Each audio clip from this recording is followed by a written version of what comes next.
Best health packages up to 80% discount. Tirumala Diagnostics. నమస్తే, welcome to Suman TV. నేను విష్ణు. ప్రస్తుతంతో పాటు market analyst Revanth Chalamala ఉన్నారు. తనతో మాట్లాడదాం. హలో రేవంత్. హలో అండి, నమస్తే. రేవంత్, నేను ఈవినింగ్ బైక్ పైన ఇంటికి వెళ్తుంటే ఏదో ఆలోచిస్తూ పోతున్నా.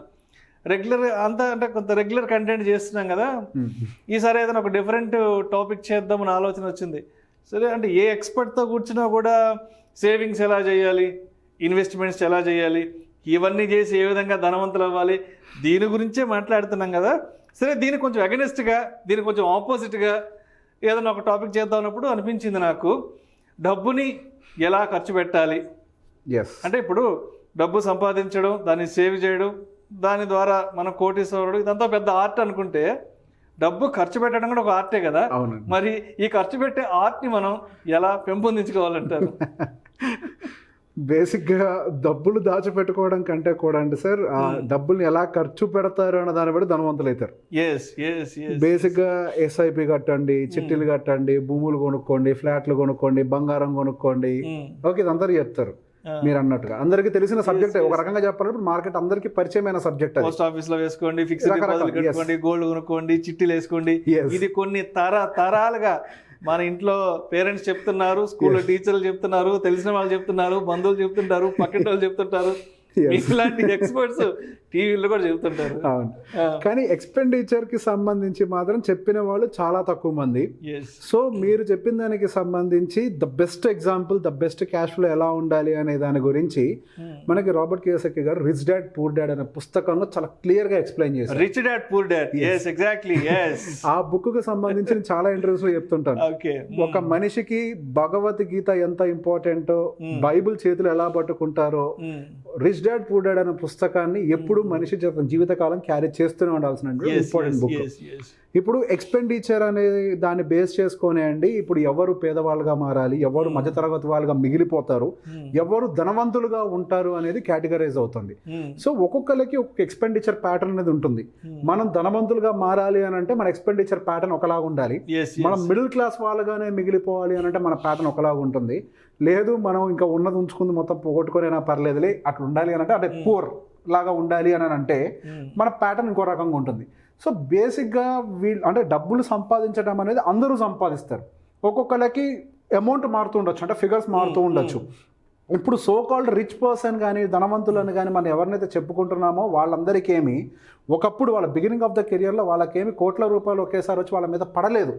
వాళ్ళకు వచ్చినటువంటి డబ్బుల్ని వాళ్ళు ఎంత తెలివిగా ఖర్చు పెట్టారు అన్న దాన్ని బేస్ చేసుకొని వాళ్ళు ఈ రోజు ధనవంతులుగా మారారు. బేసిక్గా మనం ఎంత బాగా సేవ్ చేసామన్న దానికంటే కూడా మన డబ్బుని ఎంత తెలివిగా, అంటే మనకు రాబోయేటువంటి ఖర్చులని దేని నుంచి తీయాలి అన్నది తెలివితేటని మనం బిల్డ్ చేసుకుంటే మనకి రానున్న రోజుల్లో మనం ఈ అంటే సోకాల్ పూర్, మిడిల్ క్లాస్ అనే టెన్షన్స్ వాటి నుంచి దూరంగా ఉంటాం. సో బేసిక్గా మనకు ఆ బుక్లో 3 డిఫరెంట్ ప్యాటర్న్స్ ఆల్రెడీ ఎక్స్ప్లెయిన్ చేశారు. అందరికీ తెలిసింది, అంటే చాలా మందికి అంటే rich dad poor dad book చాలా మంది చదవలేదు కాబట్టి వాళ్ళ కోసం నేను మళ్ళీ చెప్తున్నాను. సో బేసిక్గా రెగ్యులర్గా చాలా మంది చేసే పని ఏంటి అని అండి, బేసిక్ గా పూర్ అని అంటే గుడిసెలో ఉండాలని అనుకుంటారు. పూర్ అని అంటే గుడిసెలో ఉండేవాళ్ళు కాదు. ఈ ఎక్స్పెండిచర్ ప్యాటర్న్ కి ఎవరైతే ఉంటారో వాళ్ళందరూ పూర్ పీపుల్ అనేది ఒక రకం. వాళ్ళు ఇవాళ పూర్ కాకపోయినా రేపైనా పూర్ అయిపోతారు. జాబ్ చేసే వాళ్ళు ఏం చేస్తారు, వాళ్ళకు శాలరీ వస్తుంది. శాలరీ వచ్చిన తర్వాత వాళ్ళు ఏం చేస్తారు, ఫస్ట్ వాళ్ళ జాబ్ దగ్గర నుంచి వాళ్ళకి డబ్బులు వచ్చే టైం కల్లా ఫస్ట్ ట్యాక్సెస్ కట్టే వస్తాయి. ట్యాక్సెస్ కట్టే అకౌంట్లో పడ్డ తర్వాత వాళ్ళ రెంట్ అని, ట్రాన్స్పోర్టేషన్ అని, బట్టలని, ఫుడ్ అని డైరెక్ట్గా డబ్బులు అనేది మనకి జాబ్ శాలరీ వచ్చిన తర్వాత ఇన్కమ్ నుంచి డైరెక్ట్గా ఎక్స్పెండిచర్లోకి వెళ్ళిపోయి బయటికి వెళ్ళిపోతాయి. ఇంకా వాళ్ళకి డబ్బులు మిగలటం అనే కాన్సెప్టే లేదు. అంటే డబ్బులు రావటం, ఆ డబ్బులు ఎక్స్పెండిచర్ రూపంలో ఖర్చు అయిపోవటం, బయటికి వెళ్ళిపోవటం, ఇంక ఇదే కాన్సెప్ట్, ఇంకేముండదు. తర్వాత మిడిల్ ఇన్కమ్ గ్రూప్. ఈ మిడిల్ ఇన్కమ్ గ్రూప్ది కొంచెం ఎక్కువ కన్ఫ్యూజన్ ఉంటుంది. వాళ్ళ పైనుంచి కింద నుంచి పైకి ఎక్కువ తిరుగుతూ ఉంటారు. ముందుగా వాళ్ళకి ఏదో జాబ్ చేస్తారు, శాలరీ వస్తుంది. వాళ్ళ శాలరీ నుంచి ఏం చేస్తారు అని అంటే ఇమీడియట్ గా ఒక కార్ తీసుకోవడం, కార్ లోన్ అయి ఉండొచ్చు, లేదా క్రెడిట్ కార్డ్స్ మెయింటైన్ చేస్తూ ఉంటారు, స్కూల్ లోన్స్ ఉంటూ ఉంటాయి, లేదా ఏదైనా మార్టిగేజ్ లోన్, అంటే హౌస్ లోన్ ఉంటుంది చూసారా, హౌస్ లోన్ అనేది ఎసెట్ కింద కన్సిడర్ చేయొద్దని, ఇట్స్ లయబిలిటీ. అంటే మార్టిగేజ్ లోన్, అది బేసిక్గా ఒక మార్టిగేజ్ లోన్, అంటే మన ఇంటినే తనఖా పెట్టుకొని వాళ్ళు మనకు అప్పిస్తారు. సో ఆ లోన్స్ ఫస్ట్ డబ్బులు రాగానే మన చాలా మంది ఏం చేస్తారు, ముందు బిల్స్ కడతారు, క్రెడిట్ కార్డు బిల్లు, ఇంటి లోన్లు, ఇవన్నీ పోయిన తర్వాత మిగిలిన వాటితో ఏదో ఉండదంతో బతుకుదాం అని చెప్పి ఎక్స్పెండిచర్లోకి వెళ్తారు. అక్కడ నుంచి అయిపోయింది. అంటే బేసిక్గా వాళ్ళు ఇక్కడ బిల్డ్ చేస్తుంది ఏంటి, శాలరీ డబ్బులతో లయబిలిటీస్ క్రియేట్ చేస్తున్నారు. ఇప్పుడు మీరు క్రెడిట్ కార్డు తీసుకుంటున్నారు, క్రెడిట్ కార్డ్ అప్పే, అందులో డబ్బులు ఏమి మీకు మిగలవు సపరేట్గా, అంటే మీరేం ప్రాపర్టీ బిల్డ్ చేయలేరు. తర్వాత కార్ లోన్ తీసుకుంటున్నారు, కార్ అనేది ఎప్పటికైనా ఒక లయబిలిటీయే, ఒక టైంకి తీసుకెళ్ళి బయట పడేయాల్సిందే దాన్ని. హౌస్ లోన్ తీసుకుంటున్నారు, దాదాపు 20-30 సంవత్సరాల వరకు అది లయబిలిటీగానే ఉంటుంది, 20-30 సంవత్సరాలు మీరైతే కడుతూనే ఉండాలి. మీరు ఎటువంటి పర్సనల్ లోన్స్ తీసుకున్నా ఏవన్నా కానీ అవన్నీ లయబిలిటీస్లోనే ఉంటాయి. మీరు ఎసెట్ అంటూ సపరేట్గా ఏమీ బిల్డ్ చేయట్లేదు. మీరు ఏవైతే ఎసెట్ అని ఫీల్ అవుతున్నారో, కార్స్, హౌసెస్, ఇవన్నీ కూడా యాక్చువల్గా ఎక్స్పెండిచర్ కేటగిరీస్, అవన్నీ ఎసెట్ కేటగిరీస్ కాదు. సో మీరు వాటన్నిటిని తీసుకెళ్ళి లయబిలిటీస్ కేటగిరీ నుంచి మిగిలిన డబ్బులతోటి ఎక్స్పెండిచర్స్. పువర్ పీపుల్ ఏం చేస్తారంటే వచ్చిన డబ్బులు మొత్తం లగ్జరీగా ఖర్చు పెడతారు. మిడిల్ ఇన్కమ్ గ్రూప్ పీపుల్ ఏం చేస్తారంటే కొద్దిగా జాగ్రత్తగా ఉండే ప్రయత్నంలో కార్ లోన్లు, హోమ్ లోన్లు, ఇట్లాంటివన్నీ కమిట్మెంట్స్ పెట్టుకొని మిగిలినంత బతుకుదామని ట్రై చేస్తారు మిడిల్ ఇన్కమ్ గ్రూప్ వాళ్ళు. ఇక ఫైనల్గా వచ్చేసరికి మనకి రిచ్ పర్సన్ మైండ్ సెట్ ఎలా ఉంటుంది అనేది. అసలు రిచ్ పర్సన్ మైండ్ సెట్ ఉన్న వాళ్ళు ఎవరు కూడా డబ్బుల కోసం వాళ్ళు పనిచేయరు. వాళ్ళు ఇనిషియల్ స్టేజ్లో డబ్బుల కోసం కష్టపడి ఆ వచ్చిన డబ్బుల్ని వాళ్ళు ముందుగా ఖర్చు పెట్టకుండా వాటితోటి అసెట్స్ బిల్డ్ చేస్తారు. లయబిలిటీస్ కాదండి, వాళ్ళు అసెట్స్ బిల్డ్ చేస్తారు. వాళ్ళకి అంటే రిచ్గా అంటే మంచి మంచి బట్టలు వేసుకోవాలి, కాస్ట్లీ వాచెస్ పెట్టుకోవాలి, కాస్ట్లీ ఫోన్స్ మెయింటైన్ చేయాలి, కాస్ట్లీ కార్లో తిరగాలి, కాస్ట్లీ ఇంట్లో ఉండాలి అనే కాన్సెప్ట్ అనేది ఉండదు. ఆ పర్సెప్షన్ అసలు వాళ్ళ మైండ్ లో ఉండదు. ఆ పర్సెప్షన్ వాళ్ళకి ఉండదు. షో ఆఫ్ చేసుకోవాలి, షో పుట్ చేసుకోవాలని ఎక్కడ ఉండదు. ఎగ్జాక్ట్లీ. ఇప్పుడు రిచ్ డాడ్ పూర్ డాడ్ అనే బుక్ లో కూడా మన క్లియర్ గా అందులో మెన్షన్ చేసింది ఏంటంటే, ఎవరైతే సో కాల్డ్ లో మెయింటెనెన్స్ తోటి చాలా పూర్ గా కనిపిస్తున్నారో యాక్చువల్గా that character is a rich dad. ఎవరైతే గవర్నమెంట్ ఎంప్లాయ్ తోటి కారు, సొంత ఇల్లు పెట్టుకున్నారో that character is a poor dad. మీకు అర్థమైందా? మీకు అన్ని సకల దాని ఏమంటారు, అన్ని ఫెసిలిటీస్ ఉన్నంత మాత్రాన you are not a rich person. అంటే బయటికి ఏమి చూపించినంత మాత్రాన he is not a poor person. అతను ఏం చేస్తున్నాడు, అతనికి వచ్చే ఇన్కమ్ తోటి first he started building assets. అంటే అసెట్స్ అంటే ఏంటి? రియల్ ఎస్టేట్ లాంటివి కొనటం, అంటే భూములు కొనటము, ఆ స్టాక్స్ లాంటివి కొనటము, బాండ్స్ కొనటము, లేదా మనకి రెంటల్ ఇన్కమ్ వచ్చేటువంటి ప్రాపర్టీస్ని బిల్డ్ చేయటము, మంచి మంచి బిజినెస్లో ఇన్వెస్ట్ చేయటము, ఇవన్నీ ఏం చేస్తాయి, మీకు ఒక పీరియడ్కి ఇన్కమ్ని జనరేట్ చేయడం మొదలు పెడతాయి.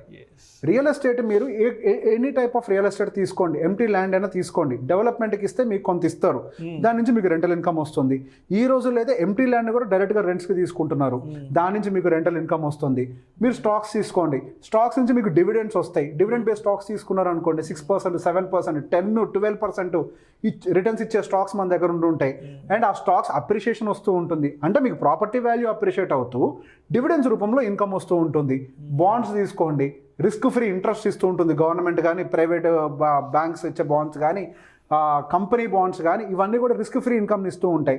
సో ఫస్ట్ ఏం చేయాలి అని అంటే, మనకి ప్రతి నెల 50,000 రూపాయల ఖర్చు ఉంది అని అంటే, ఆ 50,000 రూపాయల ఇన్కమ్ అనేది మీ జాబ్ నుంచి వచ్చేలా కాదు డిజైన్ చేయాల్సింది. మీరు ఏవైతే అసెట్స్లో ఇన్వెస్ట్ చేశారో ఆ అసెట్స్ నుంచి వచ్చే ఇన్కమ్ 50,000 అయి ఉండాలి. సో ఫస్ట్ మీరు ఏదైతే జాబ్ కానీ, బిజినెస్ కానీ, వాట్ ఎవర్ మీరు చేస్తున్నారు కదా, ఆ జాబ్ కానీ, బిజినెస్ కానీ ఏదైనా చేయండి, ఫస్ట్ మీరు ఇక్కడ మనీ క్రియేషన్ కోసం ట్రై చేస్తారు. You will earn money here. ఆ మనీ అనేది ఫస్ట్ అసెట్స్లోకి రావాలి. అసెట్స్ నుంచి క్రియేట్ అయిన ఇన్కమ్ ఏదైతే ఉందో అది మీకు ప్రాపర్ ఇన్కమ్లోకి, ఇప్పుడు అసెట్స్ నుంచి ఇన్కమ్ క్రియేట్ అవుతుంది కదండి, అది మీకు ఇన్కమ్ కేటగిరీలోకి వస్తుంది. ఇన్కమ్ కేటగిరీ అంటే ఏంటి? రెంటల్ ఇన్కమ్ అయి ఉండొచ్చు, డివిడెండ్స్ అయి ఉండొచ్చు, ఇంట్రెస్ట్ అయి ఉండొచ్చు, రాయల్టీస్ అయి ఉండొచ్చు. వీటి నుంచి మీకు ఎక్స్పెండిచర్ అవ్వచ్చు, వీటి నుంచి లయబిలిటీస్ పే చేసే వాటికి అయి ఉండొచ్చు. Revanth, sorry for the interruption, చెప్పండి. ఎస్పెషల్లీ ఈ హయ్యర్ ఇన్కమ్ గ్రూప్ సంబంధించిన వాళ్ళు, మీరు చెప్తుంటే నాకేం గుర్తుకొస్తుందంటే, మనం నిద్రపోతున్నా సరే మన డబ్బు మన కోసం పని చేయాలి, మన డబ్బు మన కోసం పరిగెత్తాలి అనే కాన్సెప్ట్ ఇక్కడ ఎగ్జిక్యూట్ అవుతుంది. ఇక్కడంతా ఏమవుతుందంటే మన డబ్బు ఖర్చు అయిపోతుంది. అంటే ఇక్కడ మీరు చెప్పినట్టు ఈ క్రెడిట్ కార్డులు, ఈ కార్లు, గీర్లు ఇవన్నీ డిప్రిషియేట్ అయిపోతుంటాయి, అంటే మనల్ని ఇంకా వెనక్కి లాక్కెళ్ళిపోతుంటాయి. బట్ ఎస్పెషల్లీ ఇక్కడికి వచ్చేటప్పటికి ఏమవుతుందంటే, మనం పెట్టిన ప్రతి రూపాయి మన కోసం పనిచేస్తుంది. ఎగ్జాక్ట్లీ. ఇక్కడ మనం జీవితకాలం డబ్బు కోసం పనిచేస్తాం. ఇక్కడ ఏం చేస్తామనంటే, మనం ముందు డబ్బుని తీసుకొచ్చి అసెట్స్ని కొనడం కోసం పనిచేస్తాం. ద డిఫరెన్స్ ఈస్, మనకి రాబర్ట్ కియోసాకి రీసెంట్ గా మన ఇండియాలో ఇచ్చిన ఒక ఇంటర్వ్యూలో చెప్పారు క్లియర్ గా, we should not work for money, we should work for assets. Our assets will create a real person. మనం ఏదైతే సంపాదిస్తున్నాం కేవలం డబ్బుల కోసం పనిచేయకండి.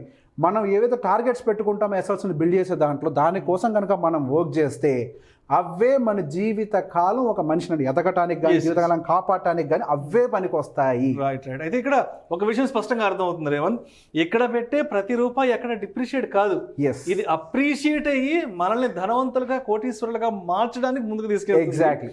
ఇక్కడ ఏదైతే ఉందో ప్రతిదీ డిప్రిషియేట్ అయిపోయి జీవితాంతం అప్పులు, లోన్లు, ఈఎంఐలు కట్టుకుంటూ అమ్మో 1వ తారీఖు అనే స్టేజ్ కి తీసుకెళ్లిపోతుంది. ఎస్, ఈ మిడిల్ ఇన్కమ్ అనేది. ఇక్కడ లోయర్ ఇన్కమ్ గ్రూప్ అన్నది హ్యాపీగా వస్తుంది, అలా వెళ్ళిపోతుంది. ఇక్కడ క్రెడిట్ కార్డులు లేవు, వచ్చింది ఖర్చు అయిపోయింది, కార్లు లేవు, ఈఎంఐ లేవు, వచ్చింది వెళ్ళిపోతుంది. ఇక్కడ ఈ మిడిల్ ఇన్కమ్ గ్రూప్ అనేవాడు ఈ ట్రాప్ లో ఇరుక్కుపోతున్నాడు. ఈఎంఐలు కాడ, కార్ పేమెంట్లని, సమ్ లగ్జూరియస్ ట్రాప్ లో వెళ్ళిపోతున్నాడు. ఇక్కడ పెట్టే ప్రతి రూపాయి మాత్రం మనల్ని ధనవంతులుగా కోటీశ్వరులుగా మార్చడానికి మన కోసం పనిచేస్తున్న విషయం చాలా స్పష్టంగా అర్థమవుతుంది. ఇక్కడ ఇంకొక విషయం చెప్తాను మీకు. ఇక్కడ మీకు సంవత్సరం మారే కొద్దీ వీటి యొక్క మెయింటెనెన్స్ పెరుగుతూ ఉంటాయి. మీరు అపార్ట్మెంట్ కొంటే దాని మెయింటెనెన్స్ పెరుగుతుంది, కారు కొంటే దాని మెయింటెనెన్స్ పెరుగుతుంది, మీరు ఏవి కొన్నా దాని యొక్క మెయింటెనెన్స్ పెరుగుతుంది, and original property value depreciate అవుతూ ఉంటుంది, కార్స్ కానీ XYZ. అదే ఈ కండిషన్ లో మన వయసు పెరిగే కొద్దీ, సంవత్సరం మారే కొద్దీ మనకు వచ్చే పర్సంటేజ్ కూడా పెరుగుతూ ఉంటుంది. రియల్ ఎస్టేట్ అనేది ఎంత డెవలప్ అవుతూ ఉంటుందో, రెంటల్ ఇన్కమ్ అనేది at the rate of minimum to minimum 3 to 4% per annum CAGR తోటి గ్రో అవుతూనే ఉంటుంది. అదే స్టాక్స్ వచ్చే డివిడెంట్ కూడా, స్టాక్స్ వచ్చే డివిడెంట్ ఈ సంవత్సరం దానికి ఉన్నటువంటి షేర్ ప్రైస్ మీద పర్సంటేజ్ వస్తుంది. నెక్స్ట్ ఇయర్ దాని పర్సంటేజ్ అనేది యావరేజ్ CAGR 5-6% తో గ్రో అయినప్పటికీ కూడా దాని మీద వచ్చేటువంటి రిటర్న్స్ అంటే డివిడెండ్స్ పెరుగుతూ ఉంటాయి. ఓవరాల్ గా మనకి ఇక్కడ ఏం కనిపిస్తుంది, we'll appreciated will be in the అంటే ప్రాపర్టీస్ వైజ్ గా అప్రిషియేట్ అవుతూ ఉంటాం. మనకి ఇయర్లీ వచ్చేటువంటి ఇన్కమ్ ఉంటుంది చూసారా, మన ఇయర్ తో పాటుగా అవి కూడా పర్సంటేజ్ వైజ్ గా గ్రో అవుతూనే ఉంటాయి. మన ఇన్ఫ్లేషన్ తోటి ఎట్లయితే ఎఫెక్ట్ అవుతూ ఉంటాం, మన ఖర్చులు ఏదైతే పెరుగుతూ ఉంటాయో ఇవి కంప్లీట్ గా టేక్ కేర్ చేస్తాయి. ఎంత ఇన్ఫ్లేషన్ పెరుగుతూ ఉంటుందో వీటి నుంచి వచ్చేటువంటి ఇన్కమ్ కూడా అంతే పెరుగుతూ ఉంటుంది. The more inflation you face, the more interest you get from the banks. తక్కువ వడ్డీలు ఉన్న చోట తక్కువ ఇన్ఫ్లేషన్ ఉంటుంది, ఎక్కువ వడ్డీలు ఉన్న చోట ఎక్కువ inflation, sorry vice versa. Inflation ఎక్కువ ఉంటే బ్యాంక్ వడ్డీలు ఎక్కువ. That's how it works. So basic గా అసెట్స్ కోసం ముందు మనం పని చేయాలి, తర్వాత ఆటోమేటిక్ వాటి పనులు చేసుకుంటూ పోతుంటాయి. రైట్.